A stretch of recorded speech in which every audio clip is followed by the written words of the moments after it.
ससुराल। आओ पोता बहू, घर के अंदर आओ, इसे अपना ही घर समझो। अगले दिन सुबह गुंजन अपनी पहली रसोई का खाना बनाने रसोई में आती है, जहाँ बहुत सारे बेसन के कट्टे रखे हुए होते हैं और कुछ कट्टों में अलग अलग तरह के चावल रखे हुए होते हैं। बाप रे, ये रसोई में इतना सारा बेसन का कट्टा क्यों रखा हुआ है और ये इतने तरह के चावल क्यों रखे हुए हैं? वैसे माँ ने कहा था कि पहले रसोई में कुछ स्वादिष्ट खाना बनाना, लेकिन यहाँ तो बेसन चावल के सिवा कुछ है ही नहीं। एक काम करती हूँ, बाहर जाकर मटर पनीर खरीद कर ले आती हूँ। भैया, सफल के मटर और पनीर मसाला और फूड क्रीम दे दीजिए।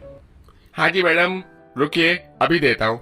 गुंजन सामान लेकर घर आती है और रसोई में जाकर पहली रसोई का खाना बनाना शुरू करती है और कुछ देर बाद डाइनिंग टेबल पर मटर पनीर पूरी पुलाव बनाकर सर्व करती है। सभी लोग खाने को देखकर मुंह सड़ाते हुए कहते हैं, हे राम, पोता बहू ये क्या बना दिया? पूरी? इस उम्र में मेरे दांत से पूरियां टूटेंगी। दादी सास, पुलाव भी है, पुलाव खाइए ना। क्या बहू, हमसे बिना पूछे पहली रसोई का खाना बना लिया तूने, और ये क्या अगड़म तगड़म बना लिया। हम लोगों को ये सब खाना पसंद नहीं है, हमें 10 तरह के कढ़ी चावल खाना पसंद है। क्या कढ़ी? क्या हुआ बहू, इतना चौंक क्यों रही हो? कड़ी ही तो बोला है। और अब एक काम करो, ये सारा खाना उठाकर वापस ले जाओ और हमारे लिए गर्मा गर्म 10 तरह की कढ़ी चावल बना लो। चलिए भाभी, मैं आपको बता देती हूँ कि 10 तरह की कढ़ी चावल कैसे बनेगी। गुंजन अपने हाथों में सारा खाना उठाकर रसोई में आती है और सारे खाने को डस्टबिन में डालकर सारे जूठे बर्तन को धोकर कहती है, बोलिए नंद जी, कैसी कढ़ी बनानी है 10 तरह की? हाँ सुनिए, आप एक सिंपल कढ़ी बना दीजिए, एक मट्ठे वाली कढ़ी, एक अचार वाली कढ़ी, एक आमचूर वाली कढ़ी, एक प्याज पकौड़े वाली कढ़ी, एक बेसन के पकौड़े वाली कढ़ी, आलू के पकौड़े वाली कढ़ी, और एक में सरसों का तड़का डालकर कढ़ी बनाना, और एक में कड़ी पत्ता डालकर कढ़ी बनाना, और एक कढ़ी 5 तरह के फौरन डालकर बनाना, और 10 तरह के चावलों में से चावल लेकर चावल बना लेना। ठीक है, अब मैं जा रही हूँ, आप फटाफट ये 10 तरह की कढ़ी चावल बना लो, हम लोग डाइनिंग टेबल पर इंतजार कर रहे हैं। अब 10 तरह की कढ़ी सुनकर गुंजन का माथा चकरा जाता है।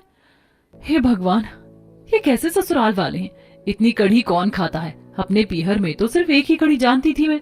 अब गुंजन अलग अलग भगोने में तरह तरह के बेसन के घोल बनाती है, कुछ सब्जियों को काट कर उनके पकौड़े तलती है और 10 तरह की कढ़ी बनाकर डाइनिंग टेबल पर सभी परिवार को सर्व करती है।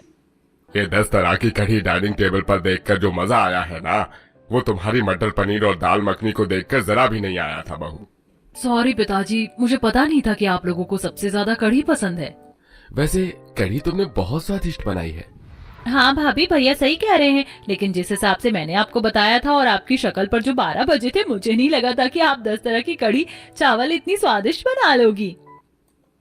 अब सभी लोग कढ़ी को खाकर गुंजन की बहुत तारीफ करते हैं और उसके बाद सभी अपने अपने काम में लग जाते हैं। वहीं गुंजन 10 तरह की कढ़ी बनाकर बहुत ज्यादा थक जाती है, इसीलिए वह बिना कुछ खाए अपने कमरे में जाकर आराम करने लगती है। तभी देर शाम लंच में 10 तरह की कढ़ी बनाकर मेरी हालत बहुत ज्यादा खराब हो गई। अब रात के डिनर में कुछ हल्का बना लेती हूँ। अब जैसे ही कुकर में दाल की सीटी बजती है, तभी सोफे पर बैठी सुधा और गायत्री कहती है, हाँ दैया, ये हमारे घर में सीटी की आवाज कहाँ से आ रही है? हमारे घर में तो कुकर में कुछ नहीं बनता, कढ़ी तो कढ़ाई में ही बनती है। जरा देख कर आना गायत्री। माँ जी, मैं अभी देख कर आती हूँ। गायत्री रसोई में आती है तो वह देखती है कि गुंजन ने कुकर में दाल चढ़ा रखी है और पतीले में चावल, जिसे देख गुंजन भड़कते हुए कहती है, ये क्या कर रही हो बहू? तुमने किससे पूछकर ये कुकर में दाल चढ़ाई है? तुम्हें बहुत अच्छे तरीके से बताया था ना तुम्हारी ननद ने कि हम सबको कढ़ी चावल खाना बहुत पसंद है। तभी वहाँ पर गुंजन की जेठानी हेमानी आती है।